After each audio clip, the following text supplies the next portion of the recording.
Tom, welcome to the podcast. Joey, thank you very much for having me. No, I appreciate you making the trip up. So I'm going to kick it off with where I tend to start most, and that is, at what point in your career did you become a major business leader? And I guess, where were you at in life when all that was going on? I'm not sure I'm comfortable with the question. I can certainly tell you how I got into business, and it would be for others to judge when I became a business leader. As I was leaving uni, I looked at all the different things in the careers brochure, and I thought I wanted to be in either ocean freight and shipping or logistics. And that was in 93, 94, and there weren't that many jobs, and it was actually 3PL and logistics that were hiring. So that's where I ended up, and was quite happy. Nice. And what uni did you go to? I went to Oxford and studied geography there. Right. So, and then I guess, what influenced you to go down logistics, supply chain? I think it was twofold. It was firstly, I wanted to work in what I thought was the real world. A lot of people were heading off towards careers in finance, and I wanted to work with something more tangible. And then the other was, I've always had the ambition to live and work somewhere other than the UK, and shipping and logistics seemed to provide that opportunity. Nice. And was there any major influence from parents at the time, or? No, both my parents are English teachers, right. And they were very clear about what a career in teaching looked like, and the rest was up to me. Yeah, nice. Just let you carve your own path and make your own decision.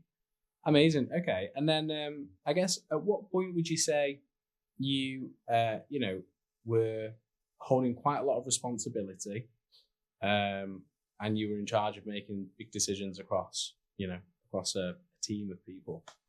I think that's the nice thing about a career in logistics is that responsibility comes quite soon. Yeah. So even in my first job as a management trainee for TDG, you're either counting millions of pounds worth of inventory, and it's important to get that right, or you're managing, a team of 30 or so people, picking in a warehouse, and you need to get the orders out, and everyone's relying on you. Or worse still, the computer system's gone down, and everyone's kicking their heels waiting. Yeah, I hear you. And was there, when you first got into it, was there ever a moment of doubt, or was there anything you particularly remember, I really struggled understanding this part of the industry or this part of the role? I think the biggest struggle was actually one of self-confidence that I'd chosen the right career direction, because I was enjoying it.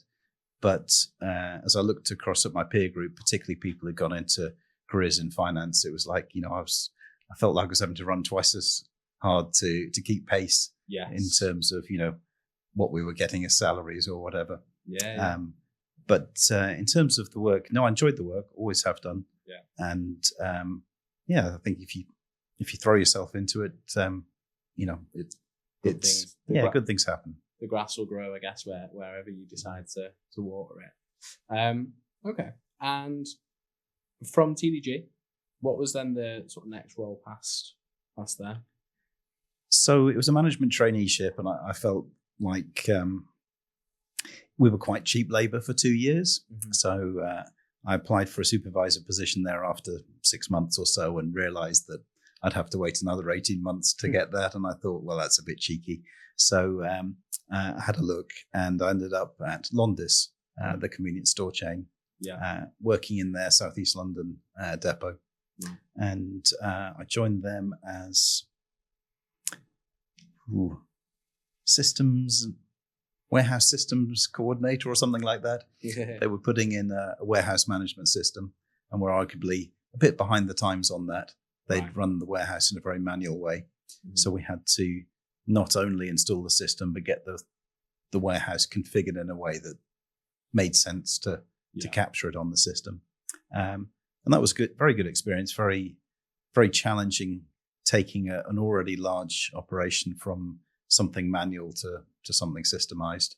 And then from there, the company was growing. So I got the opportunity to move to the head office and learn a bit about the core IT systems. Yeah. So I put in a small document management system, and then got involved in the Y2K project, which was very important at the time. Yeah. They were on an old mainframe which needed to be replaced in full by a series of modular systems. And as we got closer to the date, I ended up with more and more responsibility, including, cut over on the new year. And then from there, we opened a warehouse for the first time in the north of England. So I got to source a site, hire architects, hire builders, build it, recruit for it, and get it operational. Oh, wow. So, I got quite a lot of responsibility quite early, and I loved it. It was. And how old were you when that happened? When you had to procure the site? I would have been late 20s, I think. Yeah. Late 20s. Oh, yeah. Wow. And did they let you decide which site you were gonna buy, or was it more we've gone and procured the site, we need you to? No, I had to go and find the site. So we found an estate agent, and then we were working with some consultants who'd done the center of gravity modeling. Mm-hmm. And actually what it showed was, given where we were located in Andover in southeast London, that actually it didn't really matter whether it was northwest or Yorkshire side of the Pennines. So we looked at sites in both areas. And our CEO was very nervous about using unionized labor because a lot of the sites were from ex-mining areas. Yeah. So it was a combination of finding the right piece of land, a site that had the potential to expand, mm-hmm. and also getting the chief exec comfortable around it's going to be a good workforce. Yeah. And what was the reason for the nervousness around unionized, workforce? Just, I don't know what his background was and why he had that nervousness, but neither of the two sites in the south of England were unionized, and I think just wanted to follow. It was the fear of the unknown, I think. Yeah. No, I hear you. Okay. And was there any? Yeah, how fast were you able to fill the site and get that pumping? I can't remember all of the timelines off the top of my head, but I know we did it to our plan because we were very proud of that. I think from acquiring the site to actually going live, maybe 18 months-ish. I can't totally remember. Yeah. Some of the big chunks of time were clearing the land and allowing the archaeologists time to do their thing. Yeah. And then the warehouse went up incredibly fast. And then we got the system installed and then started receiving stock into it. And the receiving the stock took a while. The training of the team, took a few weeks, and then we started shipping. The rest was history. Yeah, and it's interesting because you seem to have had quite a few different roles across the main within each of the businesses you've worked in so far. At this point, did you feel like you'd caught up to your friends in finance? No, I still had that, lack of self-confidence around that. Yeah. I think I finally got comfortable around with that, maybe 10 years after that. Got you. Well, I probably want to start then with Metapack, in terms of, some of your most recent leadership positions. Just for the people listening, what is it Metapack / Octane, do exactly? It's all things shipping for e-commerce. Mm-hmm. So Metapack focused on the larger retailers, whether entirely online or a mix of online and in-store, all of their shipping needs. And then Octane had a whole series of brands which kind of went down through the small, medium-sized shippers to the micro shippers. So mm-hmm. maybe you or me selling something on eBay and needing to ship a parcel. Got you. And many of them use the same carriers, but Metapack had the largest carrier footprint, and PackLink serving the smaller shipper maybe had the smaller carrier footprint. Got you. And how big were they as an organization when you first joined? I know they went on a pretty big journey. Yes, well, I first joined Metapack in 2000. Mm-hmm. As I was leaving Londis, I thought, this internet thing could catch on and I'd like to be part of it. And I wonder how internet might overlap with supply chain. And that led me to a job advert placed in the Institute of Logistics magazine. No way. By Metapack, who were looking for a program manager to implement their first customer, which was Boots, which is what I ended up doing. So that was in 2000.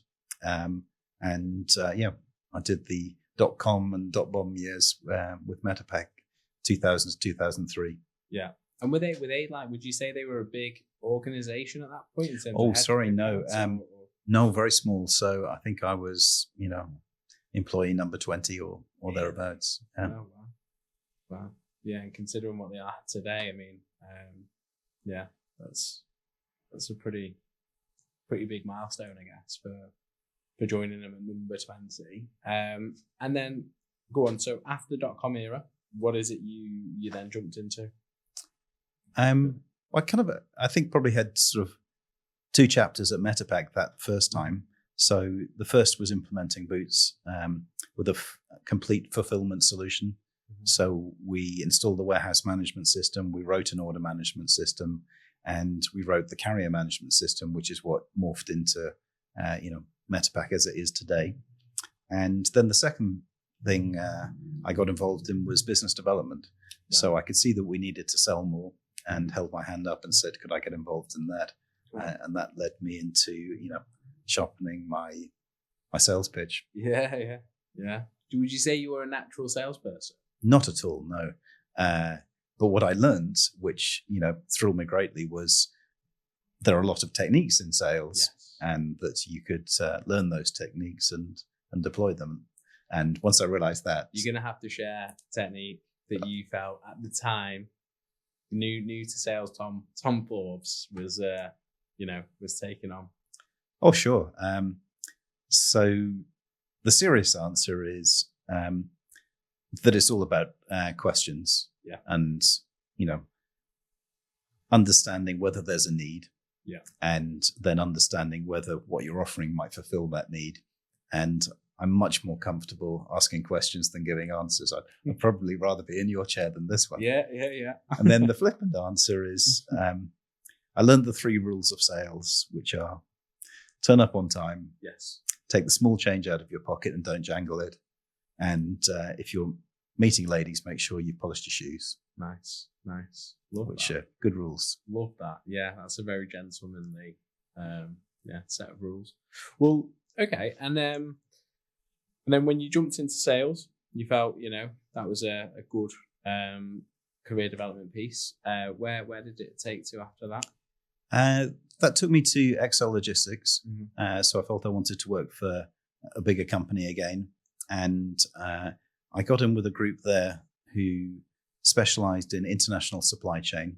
So they were putting a service wrapper around, I guess, the more standard air and ocean and road freight products and creating more of a managed supply chain solution for retailers, which seemed, very interesting to me.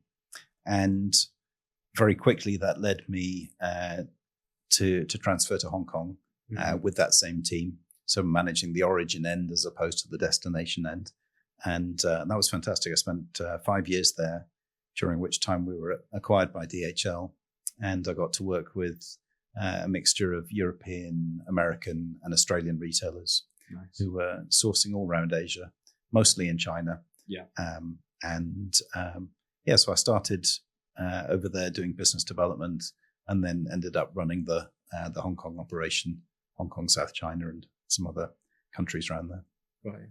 And what would you say the major difference of running this, from the source of origin through to, the UK side? It was a really interesting experience. So I think the biggest difference is the way the P&L worked. The majority of the money was made in the origin. Most of what we were doing was operations, but it was also very important that we showed very well when people did come to visit. Yeah. So my colleagues at Destination were dealing with the retailers day to day, week to week, but they would usually come out once a year, and we had to make sure that they saw it us at our best. Right. And everyone tends to travel in the same few weeks. So we had, 20 or so weeks a year, which were visit weeks. Yeah. And we had a color-coded calendar between all of us to make sure that we could take them around our own operations, also to some of their factories. So I got to see a lot of factories when I was working out there. Nice. And was there any major contrast in terms of, the warehousing out there, the fulfillment operation in terms of how they do it there versus here? And was any of that knowledge brought back to any of your roles in the UK? At the time, the information flow and the knowledge flow was going the other way. It was going from, places like the UK towards China, in that there was an obvious labor arbitrage. So one of the questions that we regularly asked our customers was, what do you do with the product when you get it? And we looked for ways to do some of that stuff at the origin where we had a cost advantage. So we did some quite innovative things, like for greetings cards for the main events of the year, like Father's Day and Mother's Day and Valentine's. We pre-pick all of the cards, so we get them delivered from all the different factories and then pick them by store and then pack them so that they didn't have the labor cost at the UK end. And then the other big thing we had was to make sure that within our logistics company that we spoke more frequently origin and destination than our customers did. Between the retailer and their sourcing office. It would have been too easy to have been undone if we were not super tied. Yeah. Communication is key, I guess. And then just to be clear, XL, they got bought by DHL Supply Chain. Was it Global Forwarding? It was DHL Group because XL Logistics was the 3PL arm, which itself had bought Tibbett and Britton. Yeah. And then XL had acquired or merged with MSAS, a global forwarder. Okay.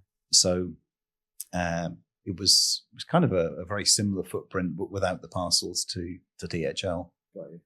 Yeah. Okay. Just because I know DHL is a big beast, so if you say been acquired by DHL, it's like almost, which lane would you almost place that in? But so we were split up and assigned to our respective parts. And then international supply chain, because we provided a managed service, but we were largely dealing with ocean and air freight. We ended up in a bit of a tug of love as, should we be DHL supply chain or DHL global forwarding? And I think we were both to begin with. Yeah. No, I hear you. Okay, so then from there, it was Ideal Standard. That's right. And what was it you were brought in there to do? I ran supply chain for them and also picked up the procurement brief while I was there. It was quite an interesting shift for me in that at the time, so once you start to live and work abroad, you can go anywhere. Like, where should we go next? And I didn't have a really good answer to that question other than I knew I didn't want to be in Hong Kong, forever. Yeah. And then my partner found this job advert, which seemed to fit me very well. And it was for Ideal Standard. And I took the opportunity to interview with them. And timing was good. Nice. So I ended up moving to Brussels to do that role. And the supply chain there was slightly new for me because it was a manufacturing supply chain rather than a retail one per se. Yeah. So we had to plan all of the demand going into the factories to make sure that we could ultimately meet our, in effect, consumer demand. Yeah. So there was a sales order and inventory planning aspect to it. And I had to run a team of planners who knew exactly what they were doing as we implemented SAP around them. And then run a supply chain which extended across most countries in Europe and also had supply in places like Egypt. Yeah. And when you joined there, would you have described it, and you're probably not going to enjoy how I'm going to frame this, but would you have described it as like a burning down house in terms of the supply chain operation, or would you say it was more, it was more tinker it. I think you get my analogy. I do, yeah. So when I joined, I knew we had to make some pretty major changes. Yeah. And I was really up for that. I thought that was going to be a good challenge. And also I wanted to try working, if you like, on the buy side of logistics, because up until then, I'd effectively been on the selling side. We were providing a service to someone, and I wanted to see what it was like on the other side. We knew we wanted to, or not wanted to, but we knew we had to close some factories to remain competitive. Wow. That, decisions hadn't been taken over a number of years, and that was already, a known fact that we would need to close some manufacturing locations. We also had an in-house logistics company who were providing services not only to us but to former group members in a former corporate iteration, and also other companies, and we had to figure out whether that was the best way to serve ourselves or not. And ultimately we decided no, we're much better off classically outsourcing delivery to a 3PL, which we did. Nice. And when you say there were some decisions that had almost been put off, were you responsible for bringing that to light and then having that decision made that we need to shut down some factories? No. I would say on the what to do with the in-house logistics company, that was kind of entirely on me. I took a look at the business, understood its profitability, realized that all of the value in that business was, in effect, the contract that we gave them. So to spin it out wasn't going to be particularly useful to anyone, because if it were to be valuable, we'd have had to have pumped the contract. So we decided to fold that into our own operation and outsource it. And then in terms of closing the factories, know that there was a manufacturing team that had to make that decision about which capacity to keep in which factory, largely in the ceramic side of the business. And how long does it take to make that kind of decision? Because that seems like quite a big decision, right? Like, to close some pretty big physical operations or factories, as you put it. Like, how long does that take you to decide?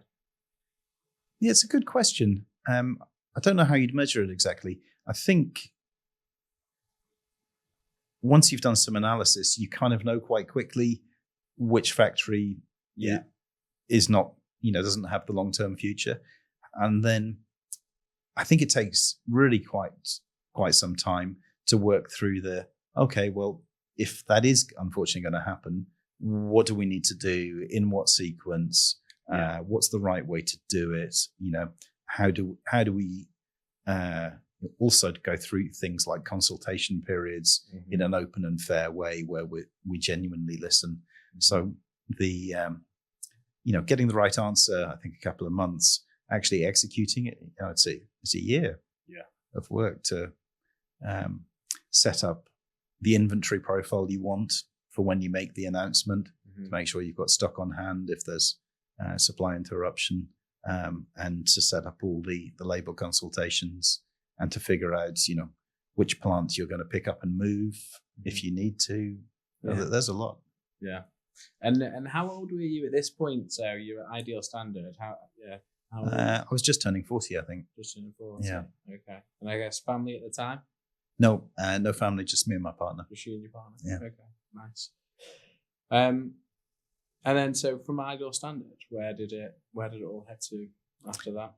So I joined Ideal Standard to move to Brussels, the headquarter. That was financial crisis, end of the noughties, and all of the leadership roles didn't get centralized in Brussels after all. So I thought, well, I don't need to be here because the colleagues I'm meant to be interacting with on a daily basis aren't here. Yeah. So I moved back to the UK, and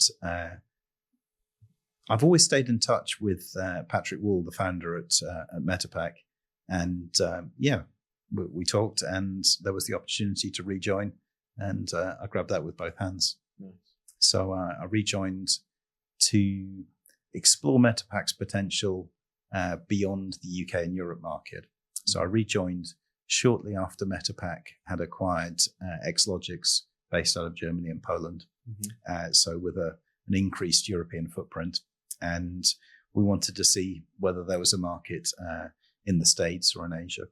And I did a bit of kind of evangelizing work, speaking at plenty of conferences, getting the name out there, making contacts. It was also at a time when Metapack's retail customers wanted to work with more local carriers for their international deliveries. So we were recruiting carriers to the platform. And i.e. like in-country carriers. Yes, exactly. Exactly. And then looking at potential partners or even acquisitions. So in the States, we ended up acquiring a company called iAble, based out of Atlanta, which gave us the integration to US carriers that we sought. Nice. And a customer base there. And we experimented with a sales office in Hong Kong, which was less successful. Yeah. I think we could have got there, but it would have taken more time and money. Yeah. Yeah. And did they pull out of the... Yes, we shut down that sales office. Yeah, got you. Okay. And then from the point of joining in chapter 2 to leaving, how many carriers would you say you onboarded during that period? I should know the answer to this. So I think when I rejoined, we were around about 60 carriers, and we topped out at around 400, 450. Wow. So, yeah. That's a lot. Yeah. And then what would you say the biggest challenge was in doing what you set out to do in chapter 2 at Metapack? I think it was a classic sort of supply chain tech scale up story that I joined kind of towards the end of the period of hypergrowth, where we were taking more orders than we could fulfill. And actually, after the international brief there, I moved into implementation that we needed to clear our backlog of customers that we wanted to onboard, and also customers who wanted to expand with us. Yeah. And we had a bit of an execution challenge there. And that kind of took us to the period where we were sold to stamps.com. Yeah. So we got ourselves in good shape and presented ourselves to the market, and we're happy to be bought by a strategic acquirer like stamps.com, who the US based. US based. So very close to the United States Postal Service, and providing access to them as a carrier to smaller shippers. So it's good because they understood shipping, so therefore they understood us. And then under Stamps, I switched roles. I felt, as did they, that there was a real opportunity to get a lot closer to our carriers, that as Metapack had grown so fast, we gave more attention to the retailers, the shippers, than we did to the carriers, and we wanted to redress that balance. And that was great, forming relationships with certainly the top 8 carriers on the system, and working out how we could help each other more. Yeah. And then Stamps themselves sold to private equity, to Thoma Bravo, rebranded as Octane. Yes. And then got a chance to work across all of the different brands, so ShipStation and PackLink, and look after that carrier brief, and then finally go back and run the Metapack business within Octane, which I guess brought it full circle for me, which is great. Nice. And what was the title in your last role? Octane Metapack. Oh, I wish I could remember. It's funny because that must mean you're not massively a titles man. I'm not hugely a titles man. Yeah. Although there are some bad ones that I don't object to. I think it was SVP Enterprise Revenue. Sorry. Yeah. So you finished more of the sales. Yes, it was a responsibility for the P&L, so largely delivering the revenue number. Got you. And what was that number in the back end? Oh, pass. Can't remember. I have a feeling it's going to be a big one, basically. But okay, going into the fact now that you've worked across 3PL, you've worked brand side, and then you're in logistics tech. Was there any? There's 3 different arenas, almost. Was there anyone you enjoyed more or in particular? I enjoyed them all. I think the one thing that wasn't quite right for me was working on the supply side as opposed to the buy side. Mm-hmm. So running in-house logistics. And I also had the opportunity to run their procurement team. And when you get a great price and you get a great service from a supplier, it's just not the same kind of winning as when you make a sale. That didn't fulfill me as much. So I knew I didn't want to do that again. Everything else I've truly loved. Yeah. And I do think the supply chain tech space is, is fantastic. It's, for me, it allows me to lean on some domain knowledge and also connections and relationships made over the course of a career. But I think it's some of the most dynamic area at the moment. Yes, nice. And if you were to go back and ask Patrick, what was Tom like when he first joined as employee number 2? What do you think he'd say? Oh, I definitely wouldn't ask him that because I know he had a violent reaction to my CV, which was probably way too cocky. Right. As a 28-year-old. I think we both decided we'd never mention that again. But no, hopefully he appreciates the work that I did in those early days, implementing that solution for boots and then moving into sales. So nice. I presume he did because he took me back. Yeah, I was going to say, it sounds like you've got a good relationship. So brilliant. And then in terms of where you are now, what is it you're now doing? So I joined Segura as CEO, and Segura is also a tech company, and we provide supply chain mapping for fashion retailers and the main shoewear manufacturers to help them map their upstream supply chains. Yeah. So a lot of people know a lot about their suppliers, who they buy from, but they don't know so much about who they in turn source from. So if you think about the fashion supply chain, there's plenty of jeopardy and there's also plenty of legislation. Mm-hmm. So there's a lot of potential for risk of, modern slave labor, child labor, poor working practice. Yeah. There's also a lot of potential for environmental challenges like, those nasty forever chemicals or poor use of power, pollution of water. Mm-hmm. And then there's a bunch of legislation that all retailers need to adhere to, aimed at making sure that the products we see on the high street, on the internet are well sourced and sustainable. Yeah. And Segura provides a solution to capture all of that information and make sure it's valid and evidenceable upon demand. Nice. Good. And just to give me an example of what that looks like from a tech piece, if you were to partner with a retailer, is there a certain area that you plug into, or how does it work? So the one thing we need above everything else is a copy of the purchase order that goes to the tier 1 supplier. Mm-hmm. And all of our processes flow out from that. Right. So it can be very light touch. It can be a flat file, or we can talk to the IT team and interface that in via API. And then on a day-to-day basis, we're normally working with the sustainability team who have that brief to make sure that everything they source is compliant. And they themselves are usually working alongside the sourcing or the buying team. Mm-hmm. And ultimately, it's that sourcing and buying team who place the purchase orders, who have the money, who can create the leverage to make sure that all of the information flows. Got you. And then retailers who use this, they can essentially wear it as a badge of honor to say, we are compliant, we are doing, we are looking after our supply chain from a sustainable perspective, environmental perspective. Yes. So it helps with their value proposition almost. It does, and consumer. And they do name check us in their financial reports.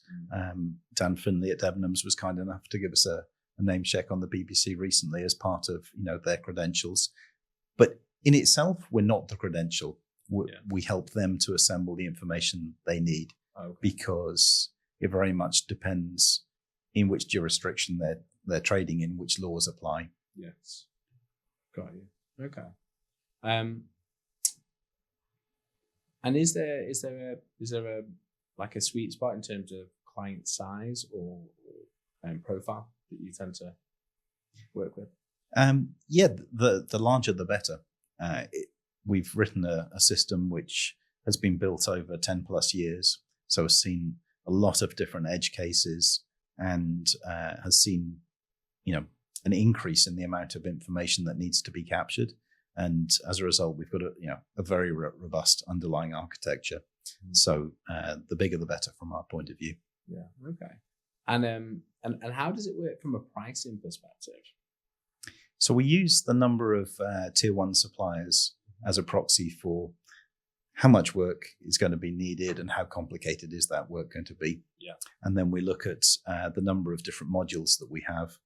So we have modules related to social audit compliance. We have modules related to the certificates that need to be captured alongside the different orders, through to things like a module for the digital product passport, which is this QR code, which will be in everything sold, which as consumers we can scan and draw upon this information ourselves. So we use that number of tier one suppliers. Got you. And the different modules being taken to create a price. Got you. So it's quite like bespoke to some degree. Yes, everybody different. Yeah. Based off the scope of work. Yes. Yeah. Okay. Cool. And then what would you say? What would you say at the minute is really setting you guys apart, or what's being really well received in the market with by Segura? I think the thing that sets us apart is the way we're architected to capture everything ultimately at the purchase order level. Right. Because in a world in which every consumer has a smartphone and can potentially Google their way to where was it made, by whom, and all the rest of it, it needs to be right. Yes. And holding it at that purchase order level, I think, is key. So, for example, if you're a retailer who's making the same, whatever black T-shirt, season after season, there can be multiple different suppliers, tier one suppliers involved, let alone below that level. And I think that architecture is key to getting it right. Then the thing that's hot at the moment is the digital product passport. Mm-hmm. So in many ways, the information you need is no different to the information you need to be compliant with the different pieces of legislation. But the thought of actually publishing it to your consumer really focuses management in a way that, maybe the drier topic of legislative compliance doesn't. Yeah. And what we're seeing is that, that hurdle, that criteria of, is it good enough to show my consumer, is revealing often that it's not. Right. That it's not information they're proud to publish, not because it's an unethical source, but just the data quality needs improving. Got you. And then therefore you guys can provide that to be able to put it to the end consumer in a really presentable, clean fashion way. Yes, we do. So we've done a lot of work around the look and feel, mm-hmm. and retailers can use our digital product passport, or they can embed it in their websites. But really, the learning is, the hard bit is getting the data and cleaning it in the first place. Yeah. The presentation layer is it's the tip of the iceberg. It's what you see. The work's beneath the waterline. And to give a profile on Segura, like how big are they, like in terms of turnover, people, offices? Yeah, what's that look like? We're a relatively small company. We're single digit millions of turnover, and a smallish team who've been working together for the last 10 years or so with truly A-grade retailers. Yeah. People like TFG, like Debenhams, nice. Like Reese, solving their problems and architecting a system which is relevant to other retailers. And is it being built with an end game, or are you looking for someone to come acquire, or is it more At the moment, what we'd love is more retail customers to come and benefit from the solution we've created. That's and I think retailers are a bit caught at the moment. I think all of them want to act. See that getting all of this information in time to meet the various bits of legislation that have kicked in and are kicking in has a lead time, and they want to get ahead of it. But are constrained by the fact that it's a soft market out there for them, and budgets are tight. Got you. And then where do you sort of see the future for Segura heading? In terms of the next 5 to 10 years. I think there's going to be a tipping point. And this is, one of the reasons why I was very excited to join, that we're leaving that phase of it being those retailers with a very clear set of values around sustainability and wanting to be in the vanguard. And I think it's very much, it's now the majority need. It's a question of market access, ultimately, that retailers are not going to be able to sell on certain markets without the data. So in France, there's the AGEC laws, which in many ways could be seen as the precursor to, some of the DPP and associated ESPR legislation. A lot of acronyms in this area.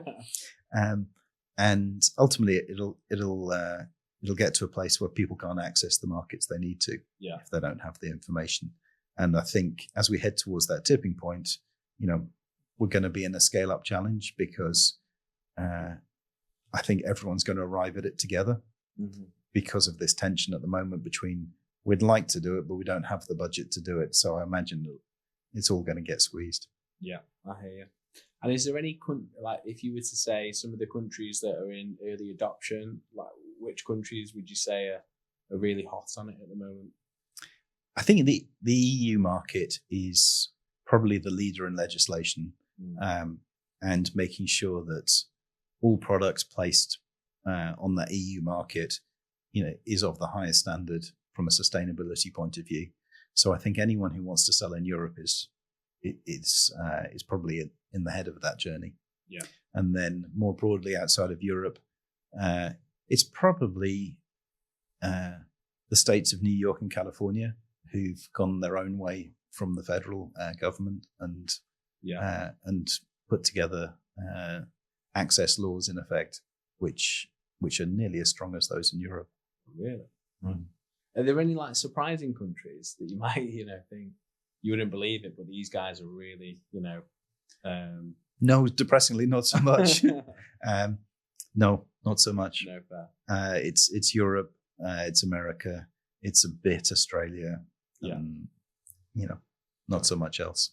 Got you. And then is there an element of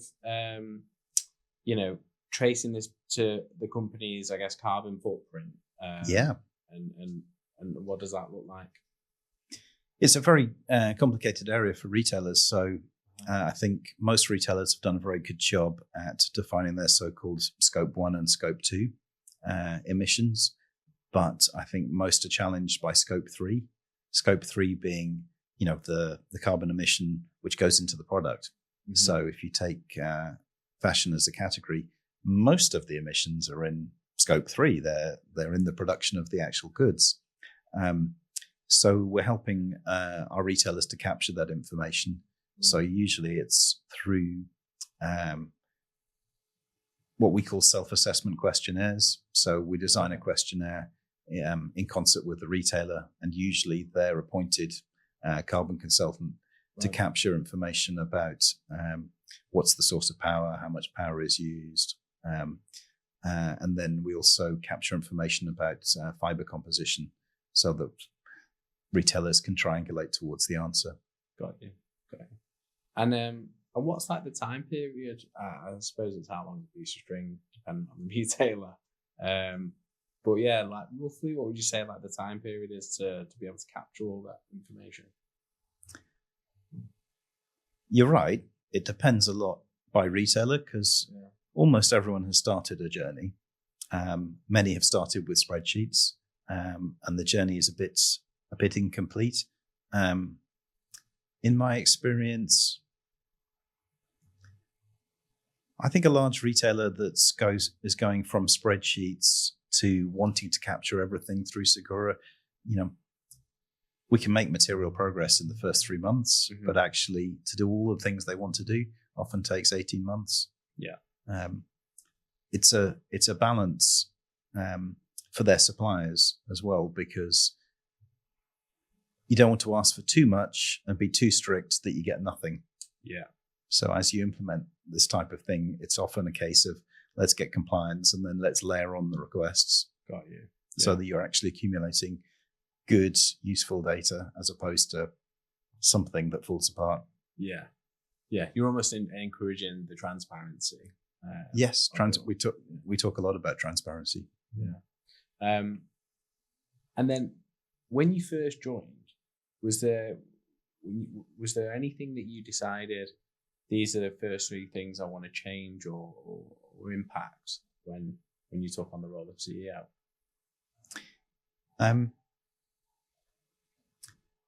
Yes, for sure. Just thinking back. So the first was in terms of market opportunity for Segura. We felt that selling to the ESG manager was relatively straightforward, that it's not difficult to persuade someone who's, drowning under, manual processes and spreadsheets that a system would help them. But that we weren't grabbing the same level of attention from the C-suite or the sourcing director. Yeah. And that we've made a real conscious effort to understand what they want from Segura and to present that to them both during the sales cycle and afterwards. That the sourcing director inevitably needs to get the right product at the right price, and it would be lovely if it's all the sustainability boxes are ticked too. Yeah. So we need to make sure that they have all of that information about who is the most ethical supplier, who is the most responsive supplier on hand before they're making buying decisions, and then also with the C-suite, finding ways to visualize their supply chain beneath tier 1, because putting pins on a map is quite useful, but you really want a whole series of different overlays. And so, okay, well, which ones are in a deforestation risk area? Or, okay, are they all using the same fabric mill, or are they using different ones? So finding ways to visualize that, I think, is very important for senior management, because I suspect most C-suites at fashion retailers don't have a good mental image of the whole supply chain down to tier 2, tier 3, tier 4. Yeah, I hear you. Okay. So that was a big one. And then the other was to speed up that process of uncovering the different layers of the supply chain. Yeah. That a word we used a lot at Octane was friction, and whatever friction we could take out of the user interface, we were obsessive about, and to try and use that approach also at Segura to remove friction for suppliers, just to make it easy for them to upload their documents, declare their providers of assets and services. Got you. So I guess in the market, retailer versus retailer, what's it like for them to compete when one's more sustainable than the other? I think it's quite a complex picture. So I think if we unpack it, there are some retailers, like ones we work with, like Toast, who really want to be seen as, in the forefront on matters of sustainability. So they want to make sure that they're ready for every piece of legislation, considerably in advance, and that consumers have all of the information that they do around how it's been sourced and, what decisions have been input into sourcing the products. Other people compete on price or, how fashionable something is. And the sustainability thing, I think, can be more of a hygiene factor. Mm-hmm. So, there are, let's call it, some mid-market brands who, sell at a higher than average price, for whom it's a hygiene factor. Consumers want to, want to know that it's being taken care of, but probably don't turn the label over before the purchase. Through to those who are selling at a much lower price point, looking for high volume, where they know that the popular press are going to come and look at them and see if they can uncover a scandal, and they need to have it covered off. But I think what underpins it for everyone is to comply with the legislation. That it's not optional; it's legislation. There are fines in place for non-compliance. Soon there'll be denial to access to markets if they're not in compliance. And then what I see with the people that we work with, particularly in those ESG departments, is a real collaboration. Ultimately, in many ways, they're not in competition. It's how do we, as an industry, solve this problem as a community? Which I think is very encouraging, actually. Yeah, absolutely. And I wanted to jump back actually to when you mentioned ESG managers, tend to look for different things to what a CEO might look for. What sort of things are bubbling around in a CEO's mind when it comes to this and tackling this problem versus the ESG manager? I think the ESG manager lives it every day. And they have a pretty good understanding of where they're exposed and what they need to do to close that gap. I think from a CEO's point of view, huge pressure to deliver results, and also a huge pressure to synthesize all of the different things coming at them. And they know this is important, but it's very hard to get the focus time to top of the list, to make it top of the list, which I totally understand. And I think every CEO will probably tell you, that this is one thing that could keep them awake at night. No one wants to be, sourcing from the factory that collapsed in the earthquake or whatever.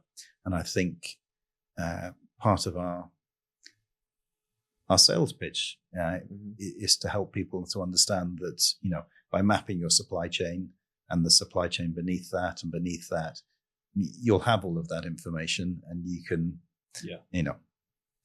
armed with insight, you can start to go about reducing your risks. I hear. And it might. I know you've been there just over a year now, is it? Yes. So you might not have a case study here, but I'd be interested to know if you do. Have you ever been in prospective conversations with a brand, and then before they've pulled the trigger to use you guys, they've actually been, hit with some fines, for not cooperating or for not following the legislation? Fortunately not for them, which I'm very happy about. I think, you can look at the CMA and the work they've done on green claims. They did pull up a number of retailers. I think some of the names were published, some weren't. And they looked at the claims being made on the products, and they're very specific. You can't overclaim. You can't use wishy-washy words like green. You have to be very specific about the claim that's being made. And I think we'll see more of that. I think the European Union has directed its member states to start to enshrine directives into law.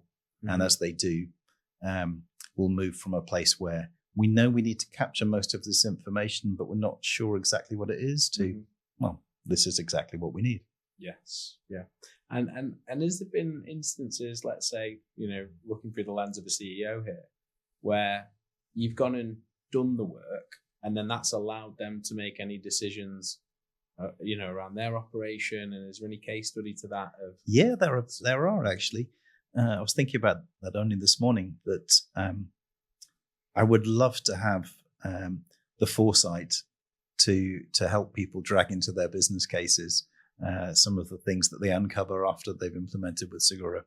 So one of our customers found that, one of their fabric mills was being used by most of their factories. And in terms of reducing scope 3, they now know which coal-fired, electricity-consuming fabric mill to go work with. Right. Someone else worked out that there was broad non-compliance in terms of people not ordering from nominated suppliers for care labels and packaging, meaning they were missing out on large volume discounts. That was set back. And then the other one is just around supply chain risk. Yeah. And, in today's world, when the Strait of Hormuz gets closed and we all learn that, Pakistan and India run with much smaller fuel reserves than, say, we do in Europe. Yes. And, fuel goes into making polyester. And, if you could put your finger on that information, which you can if you use Segura, you can do something about it. Absolutely. And there is a price, I suppose, isn't there, to just putting your head on the pillow at night and not necessarily worrying about it. Yes, I think the laws are ultimately helpful. They direct towards due diligence, and due diligence is another way of saying, do you actually know? Have you asked the next question? And I think if you do, then yes, you can sleep easier at night. Amazing. Well, to round off, I'm going to ask you a couple of questions. What do you think makes a really good leader in logistics? I'm going to steal an answer someone else gave me, which is a leader's number one job is to communicate, is what someone told me. And I've never managed to shake that from my head. I think it's great advice. And if you're wondering what you should do when people look to you for leadership, the answer is probably to communicate. Yeah, that's a great answer. That's, punch me in the chest a little bit. And then if you're going to go back to 21-year-old Tom Forber, just graduated from Oxford, what advice would you give him? I don't know. Maybe get into sales faster than I did. Mm-hmm. I think that's a great set of skills to acquire. Yeah. Don't bother being on the buy side. You won't enjoy it as much as selling. Just to enjoy it. Grab it. Take every moment as it comes. Nice. Yeah. Well, Tom, it's been an absolute pleasure. Thanks, Joey. Really enjoyed it. Thank you for coming on.